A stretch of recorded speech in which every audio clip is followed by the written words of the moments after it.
So I've got a 66 Thunderbird, and my headlight switch is kind of seen better days. It's not working right. So in this video, I'm going to show you how to remove your headlight switch, your old one, and to replace it with a brand new one. What I'll do is I'll put a link in the description of this video that leads to the headlight switch that I'm using over on the Bird's Nest website. All right, so I'm getting ready to replace the headlight switch in my 66 T-Bird. Headlight switch is right here. So I'm going to try to remove the lower piece right here, the trim piece under the dash. There's a couple of screws, Phillips screws. There's one here, there's one here, there's one here. Probably take that one out. And it looks like there's one right there underneath. And then there's another one hiding right there. So I'm going to take these out real quick and remove that panel. Ready to get all the screws out, so I'm going to take this trim piece out right here.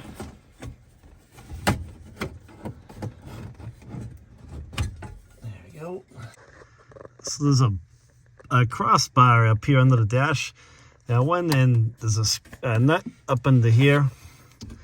And it's going to be a 9/16 wrench to get up under here. And then on this end, so we can get the light, there's another bolt you're going to undo right there. So I'm going to use a 1/2-inch socket on the other end with the quarter drive setup. And I'm going to use my 9/16 wrench to get at the bolt that's on the other side of that bracket up top. I'm going to remove that right now. Yes, I managed to get my gear wrench up in there. And this is the bolt you're going to want to loosen. So I'm going to gear wrench this one off up here. Shouldn't take too much to loosen it. There you go. Let's loosen that up.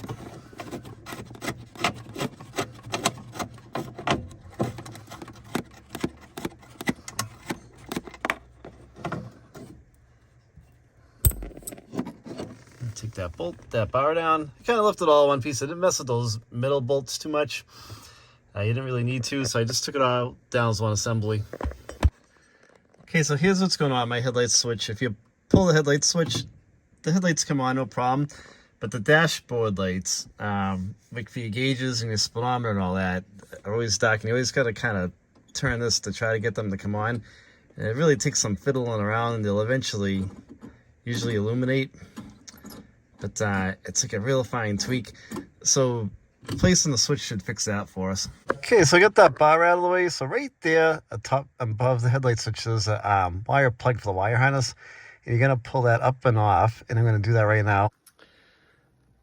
Okay, so I just took that harness off the top of the switch. And it's not like a modern day harness where there's a tab that locks it in place and you got to put it to the side and lift up. It just kind of lifts right up and off.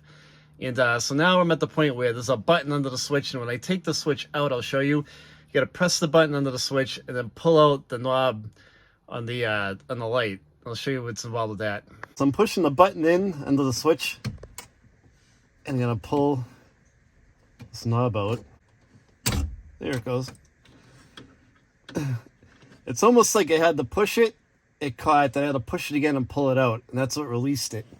Okay. So now you can unscrew this retaining clip right here. And I've got my hand on the back of the switch. And boing, there it is right there, guys. Let's go over to the bench and I'll show you how this looks compared to the new one. All right, so here's the original switch, and here's the button I was talking about. You've got to push this in, and then you pull the headlight switch out at the same time, and it'll help to release it. It's like all kinds of crud and grit from it just deteriorating. Pretty sure this is the original one. Here's the headlight switch that I got from the Bird's Nest. If it's the 65 to 66 T-Bird, here's the part number on it. And let me take this out of the box so we can compare the length of it to the old one against the new one. So here is the one from the Bird's Nest. Here's the original one. It's the same length. And I made the mistake that I tried to cheap out, and I tried to get like a T-Series one. And here's how long this one is. It's like 3/4 of the size. So you're gonna, I've heard guys on the internet talking about you know, you go to put the headlight switch back in and it's too long or something like that, and you got to cut it down. You don't want to do any of that. Just go, you know, over to the bird's nest, get the right one. It's the right length. You're not going to be donkeying around with the thing. And this one was only like 12 bucks. This one, I forget how much it was, but it was a lot more than that. But you know what? I'd rather get the right part in there, get it done right. You know, it's an old car. Most of your cars are in good shape. You want it to look great at the show. So let's go put this thing back in. So I've got my headlight switch up under the dash. I'm going to put the trim piece back into place here and screw it in. All right, so I'm going to take this knob off. There's I have a deep 9/16 socket right here on a quarter drive setup. And there's a bolt right here, so I'm going to tighten that up.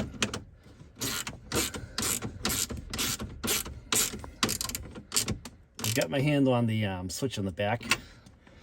Just snug it up. You don't have to crank down on the thing. And then I'm going to put my little knob back on here. Put that on. Okay, now I'm going to put my headlight knob back in. Push it into place. Like that. And now I'm going to go back up under the dash and plug the top of the wire harness back on top of the switch. Okay, so the next thing we're going to do is going to put this bar back in right here. And this curved part went up and under the dash, and this other part kind of went over here on this side. I'll get it into place and I'll show you what it looks like. Okay, so here's what that bar looks like when it's back up into place. It's a 1/2 inch bolt on that end. And up over here was a 9/16 ratchet wrench that I used to tighten up the other end of the bolt, the other end of that bar. So I'm just going to grab the bottom part of my dash and I'm going to bolt that back into place right under there. There's, let's see, 1, 2, 3, 4, 5 Phillips screws that hold it up into place. I'm going to put that in right now. Okay, got my bottom trim panel back on the dash. All right, now the moment of truth in this old bird. We need to do the Chevy Chase drum roll. Hey, you gotta have some fun, right? I've been working on this like 45 minutes. All right, here we go, guys. Wing! And all right, now we got some dash lights. They work good, and I'll adjust the knob. They dim like they're supposed to. They come all the way back. Looks good. I just gotta tackle those numbers. That's gonna be one of my next things to do. And so that job took me probably about like 45 minutes to an hour, and it's not that bad of a job. Hope this video helps you guys out. If you have any questions, leave a comment in the description of the video. I'll reply back to you. I'll include a link to that headlight switch in the description of the video, so you could shoot over to the bird's nest and buy one. Take it easy, guys.